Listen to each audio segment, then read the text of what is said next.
I stopped a hooded man from unaliving a college girl as she ran along a trail. I really wish I hadn't. The old platitude says if you set out on a path of revenge, best dig 2 graves. Let me tell you, if you set out to be a hero, dig a fucking graveyard. I'd long since given up on being a meaningful part of this world.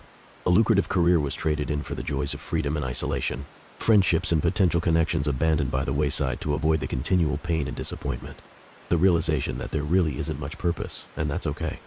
I'd gone from a 3-piece suit and a view of downtown to making money in between the lines, selling edibles, homemade beef jerky, endless weeks of all-night poker sessions, small scams, petty theft, whatever hustle was lucrative then and there. It was a Friday night, and I was doing gig food delivery on one of the apps. It only paid if you really understood the system. I could make it work just enough to make it worth it, and the dozen holes in their business model provided an endless opportunity to scam food. Yes, was that guy. I know, fuck me. I certainly didn't care about others, not really. I wasn't hatefully stewing a law taxi driver, just completely disconnected. Indifferent. But I suppose there was some old part of me, some light that still lingered, and that part probably damned so many. I was cruising along the medical center by the extremely prominent university I graduated from once upon a time. The campus was encircled by a massive gravel public track, situated near one of the wealthiest neighborhoods in the city, a place for the intelligentsia and the trophy wives of oil millionaires to endlessly burn lactic acid in the rugged pursuit of something. Greed, purpose, who knows? It was about 1 a.m. I was just cruising past where the trail kinked north when I saw it. When we watch films, little phases us. An explosion of gory violence, a demonic jump scare, James Woods' face. These horrifying images are pretty normative, so our central nervous system stays pretty well in flow. But in real life, when you see something profoundly horrific, the CPU starts crashing as it tries to reconcile the black swan event with how reality is supposed to go. I remember, somewhere subconsciously, wondering if that hesitation was going to cost this poor college girl her life. Only part of her was visible to me, but she had backed up against one of the magnificent oaks that lined the paths. A man twice her size, adorned in a black hoodie, black jeans, and white gloves, was barreling toward her with a knife in his hand. She didn't move. I guess I thought at the time she was paralyzed with fear. It happens, right? My shitty Toyota jumped the curb, and I was out the door without even putting it in park, sprinting with everything I had. 15 years of baseball and 4 years of rugby had taught me how to explode and cover a short distance quickly. But that was a faraway time in a long-gone place. I was run down and ragged these days. Apparently I still had a step in me. The incidental benefit of adrenaline is it doesn't leave a lot of room for second guessing.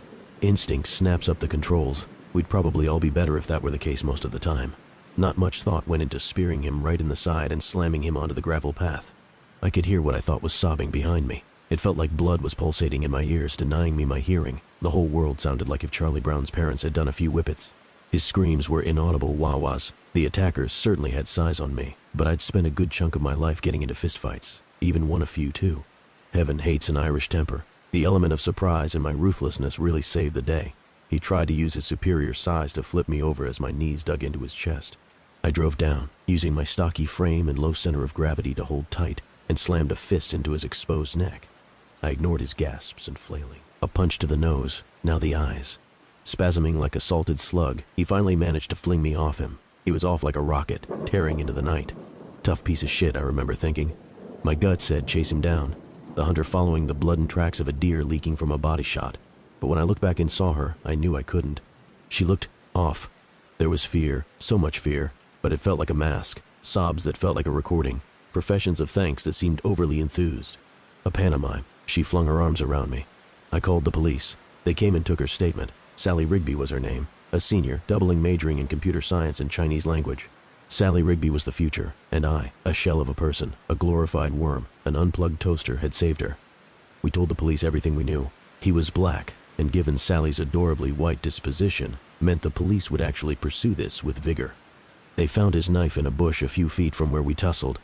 I didn't get a great look, but it appeared weirdly ornate, like a dagger in a cornball movie trying to convince the audience the weapon is ancient and ambiguously ethnic. Sally never left my side, beaming up at me, holding my arm, thanking me in that weird Stepford Wives meets Tom Cruise's empty eyes sort of way for saving her from inevitable rape and death. The police took our information, and Sally asked for my number before they took her to get checked out at the hospital. I figured that was the end of it, unless they caught the creep, and I had to testify. Apparently, 4 girls had gone missing on campus in the last 2 months. The always loathsome police slapped me hard on the back, saying I might have just beaten down a serial killer. They dug under my nails for DNA. I wish that had been the end of it. God, Be grateful for all the things you don't know. The next day, Sally began texting me. She oscillated between discussing her trauma and endlessly thanking me. I felt obliged to muster real responses. She had suffered something truly horrible.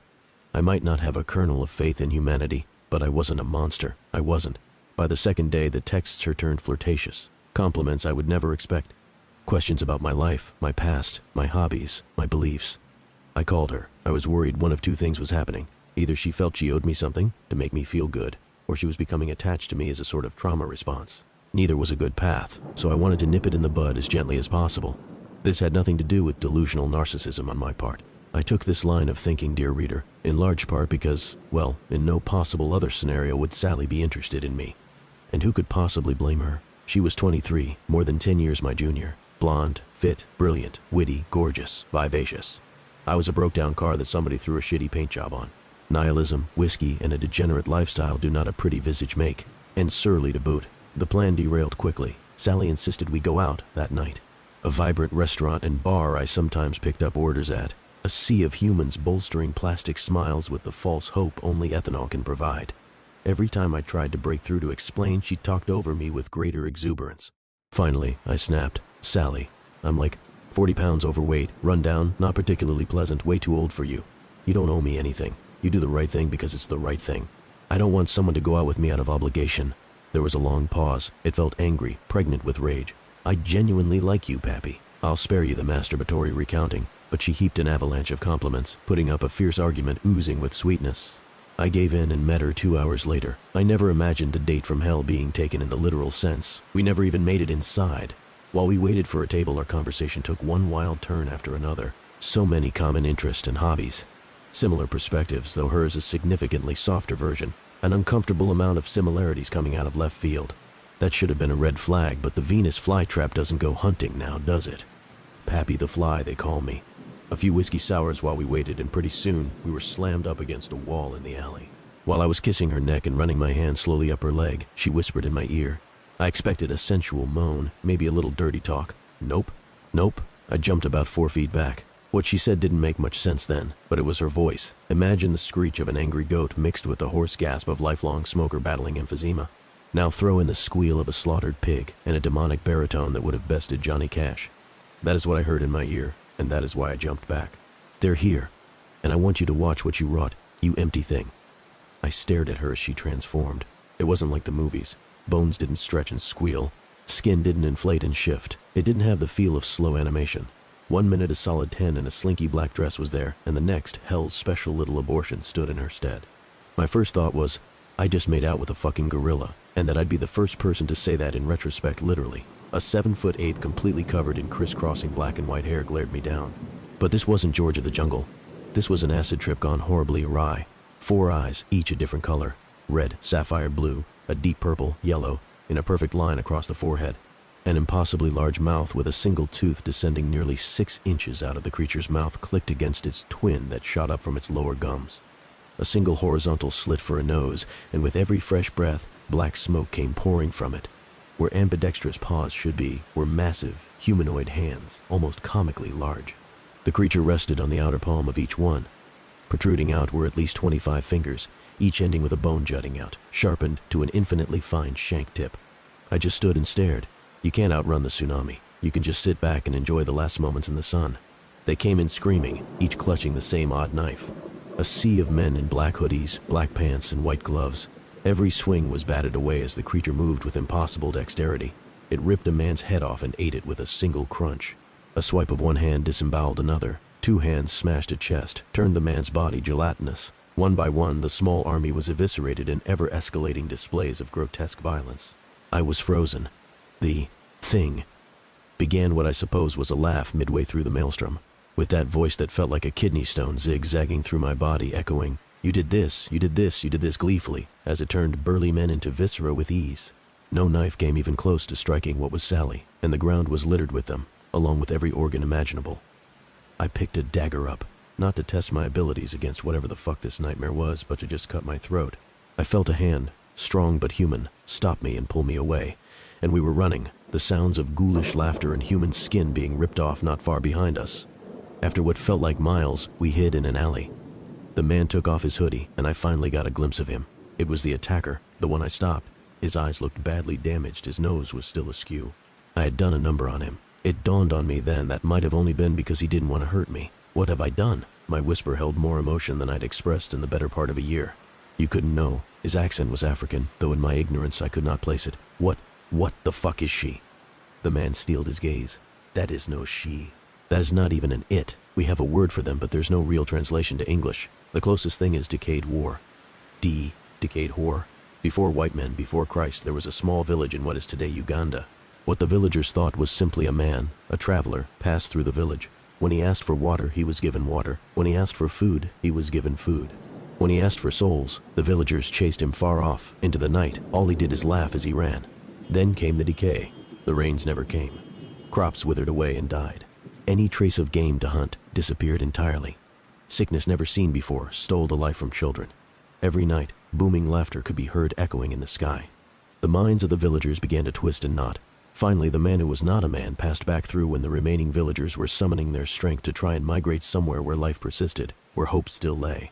He said would never let them leave, but they had a choice: die horrible deaths or give him the souls he asked for. Many villagers, women and children among them, died trying to kill him.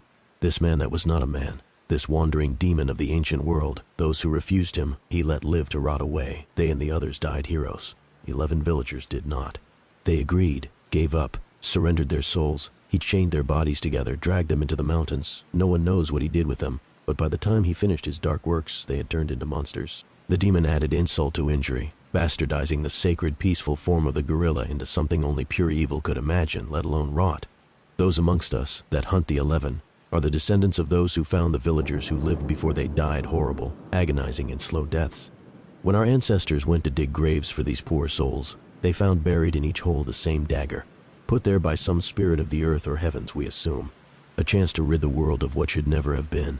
It's our duty to destroy these abominations. We have hunted them for thousands of years. We've learned subtle clues that help us track them. I am called Adroa. You, I believe, are Pappy. Tears streamed down my eyes. Can't.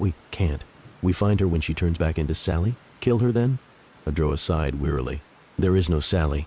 The decayed horrors can take on the form of anyone. It changed into that form just to mock me as I missed swipe and after swipe.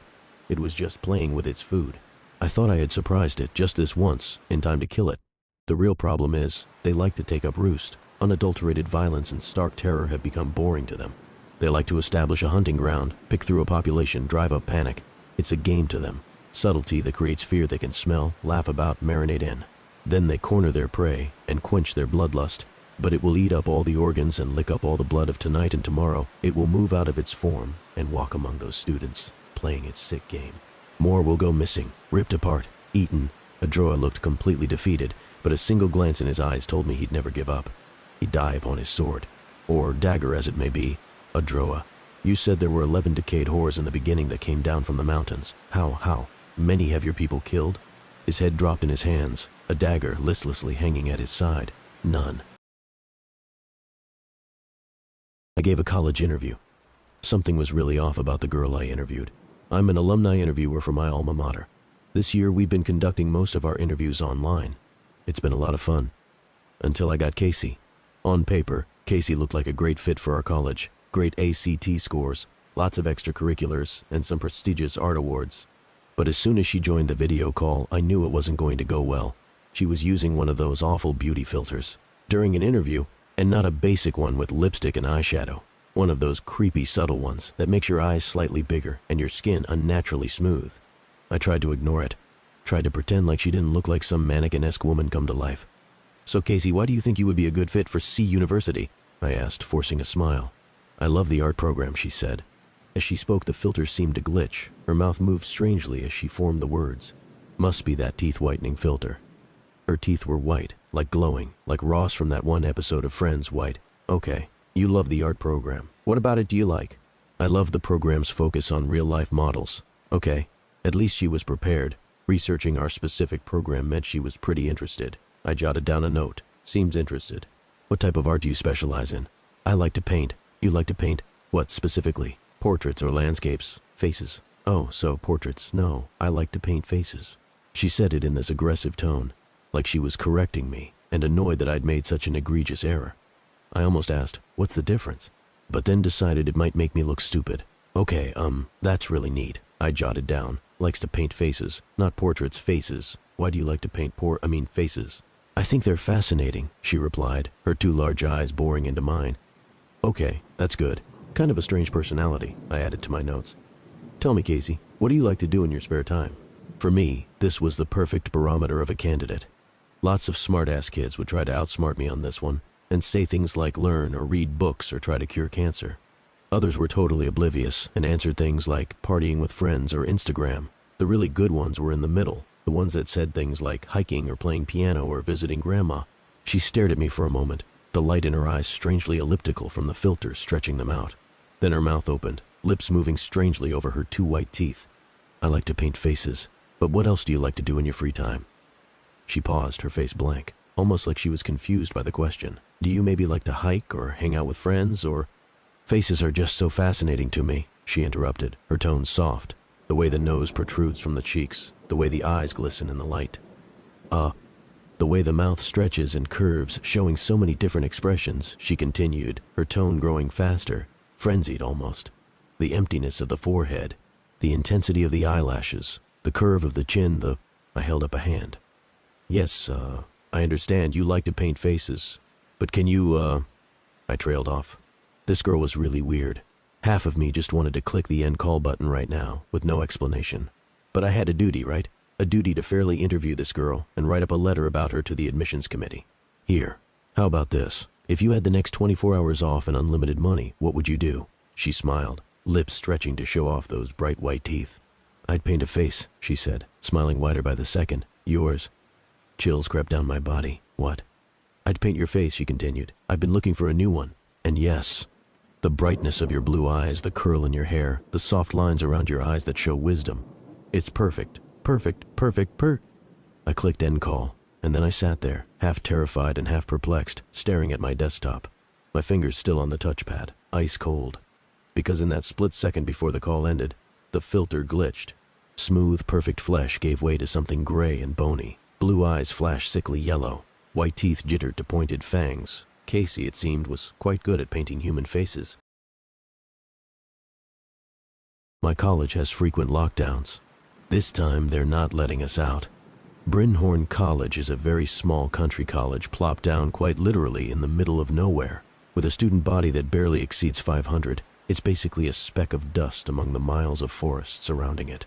Many of my high school friends would have balked at the notion of attending a college that's 5 miles away from the closest town. But for my quiet, country-loving demeanor, it's perfect.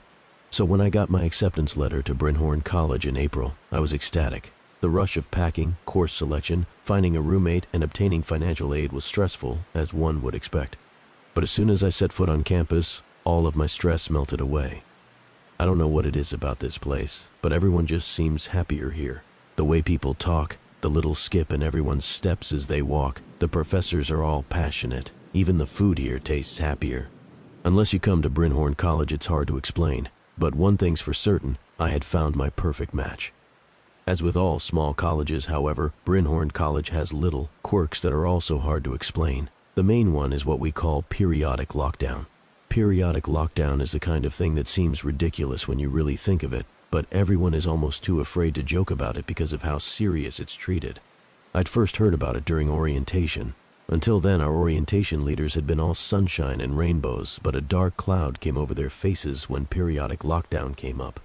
If you can only remember one thing from orientation, remember this. Whenever a periodic lockdown occurs, it must be taken seriously and must be adhered to, said Sam, one of my orientation leaders. Her liveliness that had been there mere seconds ago was gone. What's periodic lockdown? One of my orientation group mates asked. It's a period of time, usually around an hour or two, when everyone must stay inside their dorm rooms, with the doors locked and lights turned off. Any violation of this rule will be met with instant expulsion. Myself and the other members of my group were taken aback. Part of me wondered if it was an elaborate prank to scare the freshmen. We moved on quickly from the topic, and it wasn't brought up again. But on the 1st of October, a few weeks after school started, my phone buzzed during chemistry. Brynhorn emergency notifications, a periodic lockdown on S scheduled on October 2 ND. You must be in your rooms at least 30 minutes before the lockdown begins. For additional preparations, please visit the school website. Other students and even the professor checked their phones upon receiving the notification. First one of the school year, the professor said, before carrying on with the lecture. The freshman dorm was abuzz with nervousness, excitement, and fear about the lockdown. Our RA assured everyone of the lockdown's normalcy, but that didn't stop the rumors and theories from making their way into every conversation. "I bet it's a gas leak," my roommate Theo suggested. They've been doing construction by the energy services building for the past couple weeks. They must have a lot of gas leaks then, if it's as normal as the upperclassmen say it is. The next day rolled around. I just stayed in my room the entire morning since my only class had been canceled in anticipation of the periodic lockdown. Following the school website, Theo and I did all the necessary procedures. We took out the trash, closed the blinds, locked the front door, filled our room's sink with water as an emergency water supply, and turned off all non-essential electric appliances. As it got closer and closer to 2, the hall grew quieter as people ended their conversations and doors slammed shut. As ridiculous as the whole endeavor was, no one wanted to risk being the one caught outside. Right as the clock struck 2, there was a faint, almost hollow-sounding whoosh sound that reverberated through the hall, like a spaceship powering down. It was completely dark. I checked my phone and noticed that I had neither Wi-Fi nor cellular data anymore. "What the hell? They must have shut down everything," Theo complained. The show he'd been watching on Netflix was now stuck loading. Even the cell towers aren't working. "It must be a regional blackout or something," I said. I turned on my phone flashlight and carried on with the assignment I'd been chipping away at. But that was the only weird thing that happened during the hour. As soon as it hit 3, everything turned back on, and school resumed as though nothing had happened. Periodic lockdowns are always a bit unsettling when they happen, but I've come to accept them as just one of those weird things that colleges sometimes do. They aren't often, maybe once or twice a month at most, and never longer than a couple hours. Occasionally a class or test is missed as a result of a lockdown, but professors were always prepared with online lecture videos and makeup testing dates. My first year of college passed by rather uneventfully, and it seemed as though the second year would be the same. Yesterday I was eating lunch with my friends when all of our phones buzzed simultaneously. I reached into my pocket to check the notification. Brinhorn emergency notifications. A periodic lockdown IS scheduled on November 15th starting at T1 p.m. CST. You must be in your rooms at least 30 minutes before the lockdown begins. For additional preparations, please visit the school website. What the fuck? That's like 40 minutes from now, my friend Natalie said, looking at her phone. There isn't an end time either. Did they make a mistake with the notification system? I asked. Screw it, I'm not taking any risks, another friend Evelyn said, putting on her backpack and picking up her tray table. I walked here, and my dorm is far as fuck, so I'm gonna leave. See y'all later. The dining hall around us gradually evolved into a cacophony of people gathering their belongings and putting away their food, most of which was half-eaten. I reluctantly followed suit, still processing how weird the whole situation was. Getting back to the dorms before the 30-minute mark was out of the question by this point, so why weren't we warned sooner? I was back at the dorms with 25 minutes to spare. The halls were shuddering with the sounds of doors slamming shut, people yelling, and locks clicking into place. I entered my room and began to go through the motions that had been ingrained in my head by that point. Close the blinds, unplug my computer, the fridge, lock the door. Just then my phone buzzed again. I checked it and saw a message from my roommate Theo. "Hey Brian, I got in a bike crash on my way back and the chain broke, so I might be a few minutes late. Could you leave the door unlocked so I can get in easily? Thanks." A small pit of dread grew in my stomach. What if he doesn't make it in time? I wondered. Could he be expelled? Okay, but please hurry up if you can. There's like 15 minutes until the lockdown begins, I texted back. A minute later, Theo texted me again. "It's all good, man. There's no way they'd punish someone after springing it up on us like that, LOL. I tried to distract myself from the gnawing pit in my stomach by studying for my chemistry quiz, which I didn't even know would happen or not. The hallway gradually got quieter, and I began to convince myself that everything would be okay. My phone buzzed again. "My card isn't working for some reason. Could you come open the front door for me?" The next thing I knew, it was pitch black, and a hollow whoosh echoed throughout the dorm. Periodic lockdown had begun, and my roommate was still outside. Fuck, I muttered. They must have turned off the front door's card reader as part of the lockdown.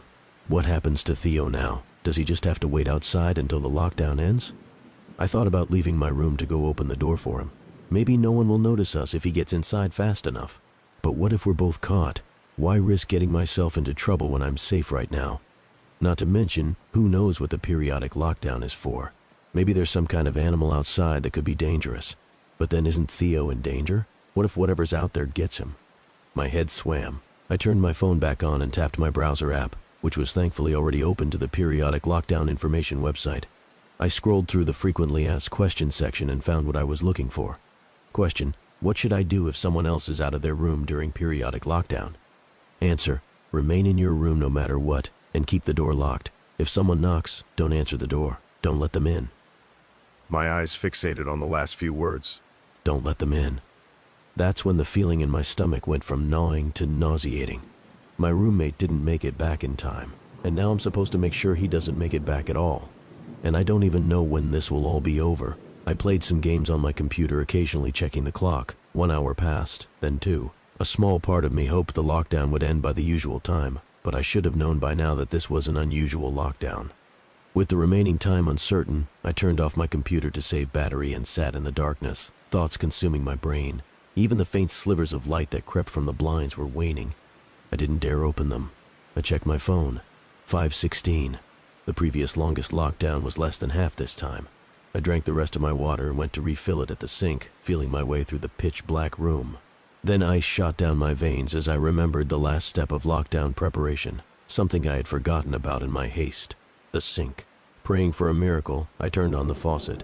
Nothing came out. Panic started to fill me. Shit, this must be why they had us fill the sink. Okay, no water. Fuck. How long can a human survive without water again? Is there any water left in the pipes? I tried to get the water running multiple times to no avail. There's no way they'd keep us in lockdown long enough for us to die from thirst, right? Time marched on. Soon it was late afternoon, then evening, then night. Not that I could tell from the window anyway. It had gotten completely dark before 5. Whatever was happening defied the normal day-night cycle. At around 7, I ate one of my frozen meals from the fridge for dinner. In the absence of a working microwave, I had to leave it out on my desk for a while to thaw. Nothing like slightly below room temperature Thai noodle soup to hit the spot. I went to bed a few hours later, figuring I might as well try to skip as much time as I could, hoping I'd be woken by the lights coming back on. Instead, I woke up to knocking on the door. "Brian, can you let me in?" My blood froze. It was still completely dark, but something felt off, like the air was a bit stuffier than normal. That was Theo's voice, I thought. There were more knocks. "Brian, my card isn't working. Can you please let me in?" Adrenaline shot through me, removing any lingering fatigue. I tapped my phone screen. 3:06. Fuck, I've been in lockdown for over 14 hours. I was jolted back by more pounding. "Brian, can you let me in?" Mind racing. I turned on my phone flashlight and scanned the room to see if anything was different. The light, while initially blinding, was a welcome reprieve from the previous 12 hours of darkness. There wasn't anything unusual in the room, but that didn't shake the feeling that something had changed. I slid off my bed and began making my way to the door. I didn't have a plan for what to do. I only knew that I was fucking terrified. The voice came again, louder now that I was closer. "Brian, my card isn't working. Can you please let me in?" I pressed an eye against the peephole. It was too dark to see anything, but for some reason I got the feeling that something was staring directly back at me. My hand wandered to the doorknob before I remembered the website. Don't let them in. I stood there for a minute, my mind racing. Is it really Theo that's standing outside, or something pretending to be him? "What happened to your bike yesterday?" I asked, my voice hoarse with neglect and dehydration. Silence. Part of me wondered if Theo or whoever was at the door had left, but that was quickly quelled. "Brian, can you let me in?" More pounding. The door seemed to shake more than before, the doorknob vibrating ominously in my hand. "What happened to your bike yesterday, Theo?" I asked again, louder. "Can you hear me?" More silence. Clearly, whoever was on the other end couldn't hear me for some reason or just wasn't responding. Shook by the whole situation, I felt my way back to my bed and tried to rest. Getting more sleep was hopeless by that point. Theo was relentless, knocking at the door every couple minutes or so. Sometimes I'd get a 10-minute break, other times there would be non-stop pounding for a minute straight or longer. But every single time the thing switched between the same 2 sentences, with the exact same intonation and inflection, almost like a recording played on loop. "Brian, can you let me in?" And "Brian, my card isn't working. Can you please let me in?" became etched into my brain. For all I knew, the school was stuck in hell, and I was being tormented by a demon who thought it would be funny to imitate my less fortunate roommate. I began to cry. Less than 24 hours ago, I was a normal college student, stressed out by normal college things like friendship drama and chemistry tests. Now I was stuck in the dark with no water, no roommate, and no hope of escaping anytime soon. I began to think of my family, wondering if they knew what was happening.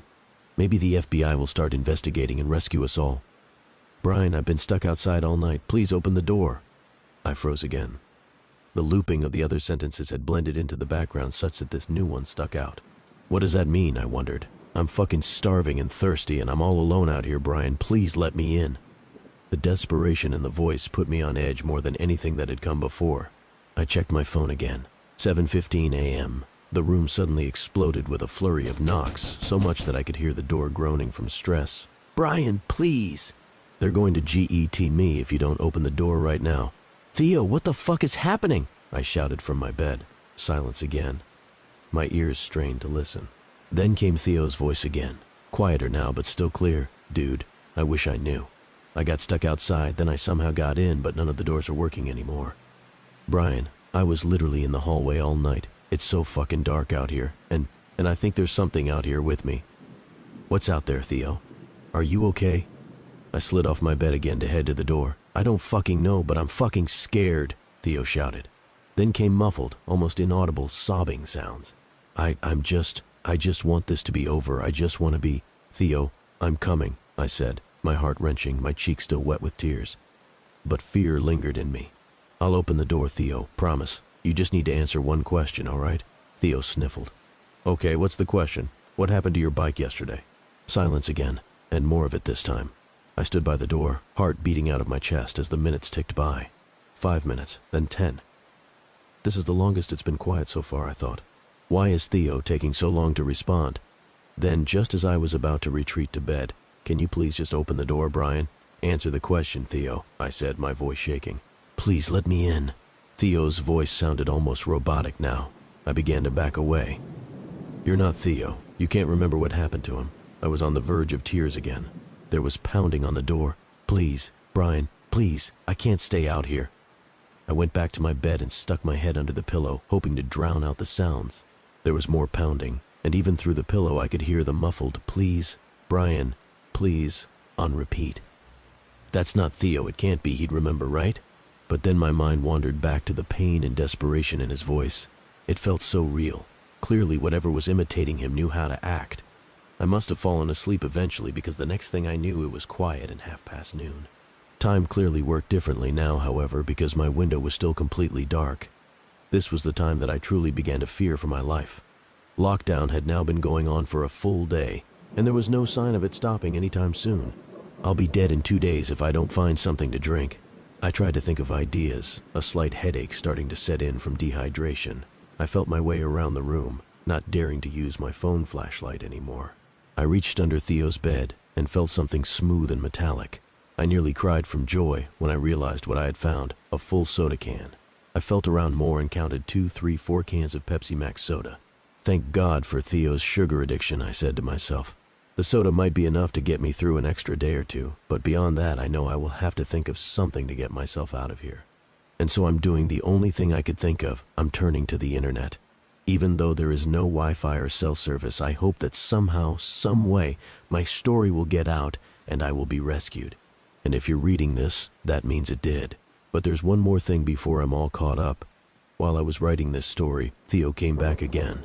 I was hunched at my desk, typing away, my computer brightness turned to a minimum to save energy, when there was a knock. Brian? Came Theo's voice. Ice shot through my veins. I shouldn't say anything. He's going to try to manipulate me to open the door.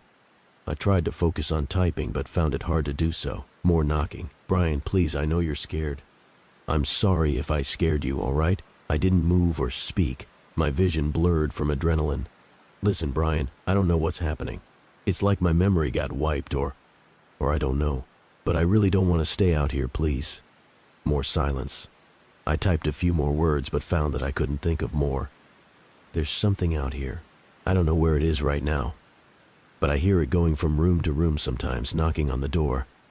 It pretends to be other people, like me. I've heard it talk with my voice, my ears perked. Could that really be Theo? Could he be different from what was at the door earlier? I found a pack of water bottles, thankfully. It should be enough for a few days. Please, Brian, I don't want to hide from that thing anymore. What happened to your bike yesterday? I asked again. Brian, I told you something happened to my memory. It's like I can't remember anything specific from before the lockdown. Please, Brian, you need to trust me. My heart was wrenched. Never had his voice sounded as human as it did now. What if that really was Theo out there, and I had left him to fend for himself the past day and a half? The rule of not opening my door dwelled on me, but what if I actually had the chance to protect Theo? I don't know. Listen, the thing's going to come back any moment now, and I'm going to have to leave. Just please. I know it's scary. Tears pooled up in my eyes. As much as I wanted to open the door, I had to maximize my chances. I'm sorry, Theo. I can't. Silence again. I expected the Theo thing to start repeating its lines again, but there was nothing. And then finally, a faint, almost inaudible, "All right." Ever since then, I haven't heard from Theo, but I know that he will likely be back and try to get me to open the door again. If it actually was Theo outside, part of me doesn't want to know, because the pain of the guilt would be too much to bear. At the time this is being sent, it is currently November 16th, 2022, 7:19 CST. I will likely have 3 more days. If you're reading this before then, there may still be a chance. Please, do what you can to end the periodic lockdown at Brynhorn College.